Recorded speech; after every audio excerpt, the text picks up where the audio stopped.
ایک نوجوان لڑکا حضور کی بارگاہ میں حاضر ہوتا ہے، عرض کرتا ہے یا رسول اللہ صلی اللہ علیہ وسلم کھجوروں کا میرا ایک باغ ہے اور میں چاہتا ہوں کہ وہاں اس باغ کے ارد گرد ایک دیوار بناؤں، لیکن یا رسول اللہ صلی اللہ علیہ وسلم میرا ایک پڑوسی ہے، ہمسایہ ہے، اس کا درخت درمیان میں آ گیا ہے، اگر میں وہ دیوار بناتا ہوں تو اس کا درخت دیوار کے اندر آتا ہے اور دیوار ٹیڑھی ہو جائے گی، یا رسول اللہ صلی اللہ علیہ وسلم میں نے اس سے کہا ہے یہ درخت مجھے بیچ دو، وہ بیچتا بھی نہیں، میں نے پہلے کہا مجھے دے دو، اس نے کہا نہیں دوں گا، میں نے کہا بیچ دو، وہ بیچنے کے لیے بھی تیار نہیں ہے، یا رسول اللہ صلی اللہ علیہ وسلم میری مدد فرمائیے۔ اب وہ یتیم تھا، حضور کی بارگاہ میں حاضر ہوا، نبی کریم صلی اللہ علیہ وآلہ وسلم نے فرمایا اس پڑوسی کو بلاؤ، حضور کی بارگاہ میں حاضر ہوا، حضور نے فرمایا یہ درخت دے دو اس کو، اس نے کہا میں نہیں دیتا یا رسول اللہ صلی اللہ علیہ وسلم، وہ غصے میں تھا، بہت ناراض تھا کہ اس بچے نے حضور کی بارگاہ میں شکایت کیوں کر دی، حضور نے ارشاد فرمایا اس کی رقم لے لو، پیسے لے لو، یہ درخت بیچ دو، اس نے کہا میں بیچتا بھی نہیں ویسے بھی لیتا، حضور اکرم صلی اللہ علیہ وآلہ وسلم نے ارشاد فرمایا، مسند امام احمد بن حنبل کی روایت ہے، میرے آقا صلی اللہ علیہ وآلہ وسلم نے ارشاد فرمایا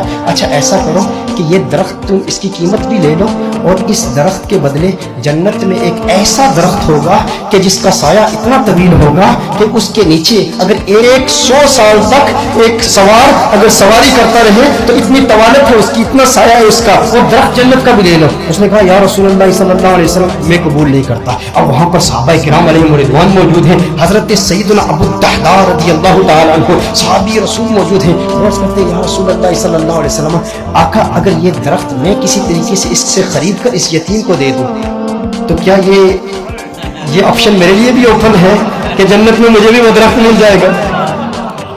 اگر یہ درخت اس کے پڑوسی سے میں خرید کر اس یتیم کو دے دوں، میں کہتا ہوں یتیم سے میرے آقا صلی اللہ علیہ وسلم کو کس قدر پیار ہے، میرے آقا صلی اللہ علیہ وسلم سے عرض کرتا ہے کہ اگر یہ کسی طریقہ سے خرید لوں، خرید کر میں اس یتیم کو دے دوں تو کیا یہ آپشن میرے لیے بھی اوپن ہے؟ نبی کریم صلی اللہ علیہ وسلم نے ارشاد فرمایا ہاں تیرے لیے بھی ہے۔ حضرت ابو الدحداء رضی اللہ تعالی عنہ فوراً اس شخص کے پاس جاتے ہیں، آپ فرماتے ہیں تو مجھے جانتا ہے؟ کہا جانتا ہوں، تو وہی ہے نا جس کے باغ میں 600 کھجور کے بڑے بڑے درخت ہیں، تیرا باغ اتنا مشہور ہے کہ مدینہ منورہ کے بڑے بڑے تاجر تیرے باغ کی کھجوریں کھانے کے انتظار میں رہتے ہیں، اور اس باغ کے اندر پھر اتنا بڑا محل تعمیر کیا ہوا ہے، میٹھے پانی کا کنواں ہے، تو اتنا مشہور بندہ ہے، تیرے باغ کے چرچے تو پورے مدینے میں ہیں، پورے شہر میں ہر بندہ تجھے جانتا ہے۔ اس نے کہا کہ دیکھو کہ اگر تیرے اس ایک درخت کے عوض میں تمہیں اپنے 600 کھجور کے درختوں کا باغ دے دوں تو یہ سودا قبول ہے؟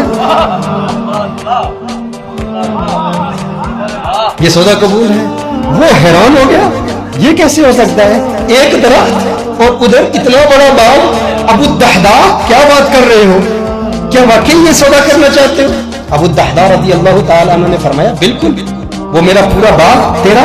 600 کھجور کے درخت ہیں، اس میں ایک بڑا ہی خوبصورت محل ہے اور اس کے گرد ایک بڑی نمایاں دیوار ہے جو مدینہ منورہ میں دور دور سے نظر آتی ہے، کہا وہ بھی تجھے دے دوں گا، وہ محل بھی تیرا، وہ ساری کھجوروں کے درخت بھی تیرے، وہ سارا باغ بھی تیرا، کس کے عوض؟ ایک درخت۔ کہا ٹھیک ہے، اور حضور کی گواہی میں یہ سودا ہوتا ہے۔ اب ابو الدحداء رضی اللہ تعالیٰ عنہ فوراً وہاں سے جاتے ہیں، اب ان کی جو زوجہ ہے وہ اس باغ کے اندر ہے، باہر سے آواز دیتے ہیں اپنی زوجہ کو، ہے ام دحداء ذرا باہر آؤ باہر آؤ، میں نے اس باغ کو بیچ دیا ہے۔ اب ام دحداء جانتی ہیں یہ بہت بڑا تاجر ہے، بہت بڑا بزنس مین ہے، خسارے کا سودا نہیں کرتا، کبھی خسارے کا سودا نہیں کرتا۔ ام دحداء نے کہا ہے ابو دحداء کیسے سودا کیا ہے؟ کہا جنت کے ایک درخت کے عوض میں نے بیچا ہے۔ اب دیکھو میرے دوستوں، اب دیکھو ام دحداء وہ نیک بخت خاتون، وہ خوش قسمت خاتون، اس کی عظمتوں کو سلام۔ آج آپ سوچیں کہ اگر آپ کی بیوی ہوتی اور آپ اپنے گھر جاتے اور اپنی بیوی سے کہتے ارے سنتی ہو باہر آ جاؤ باہر آ جاؤ، گھر سے باہر نکلو، یہ گھر اللہ کی راہ میں دے دیا ہے، وہ کہتی ارے ابھی تو یہ نیا ٹی وی رکھا ہے، ابھی کچھ زیورات رکھے، زیورات تو نکالنے دو، ارے نادان انسان تو نے کیا کیا، گھر ہی اللہ کی راہ میں دے دیا۔ ابو الدحداء رضی اللہ تعالیٰ عنہ نے باہر سے آواز دی، کہا ایک جنت کے درخت کے عوض۔ ام دحداء نے یہ بات سنی، کہا تم نے بڑے منافع کا سودا کیا ہے، بہت منافع کا سودا کیا ہے۔ ام دحداء فوراً اپنے بچوں کو پکڑ کے اس گھر سے باہر نکلتی ہے، باغ سے باہر نکلتی ہے، اب ننھے بچوں کے ہاتھ میں کچھ کھجوریں بھی ہیں، کھجوریں ان کے ہاتھ سے نکال کے کہتی ہیں اب یہ کھجوریں ہماری نہیں ہیں، میں نہیں چاہتی کہ کوئی ایک کھجور اللہ کے راہ میں دیے گئے مال سے میں اپنے جیب میں رکھ لوں، تو لے لے، کہیں اس کی وجہ سے جنت کے درخت میں ہمیں خسارہ نہ ہو، کہیں جنت کے درخت سے محروم نہ ہو جائے۔ ساری کھجوریں لے کر باغ کے اندر رکھ جاتی ہے۔ کہا کہ اس کا ایک ننھا بیٹا تھا،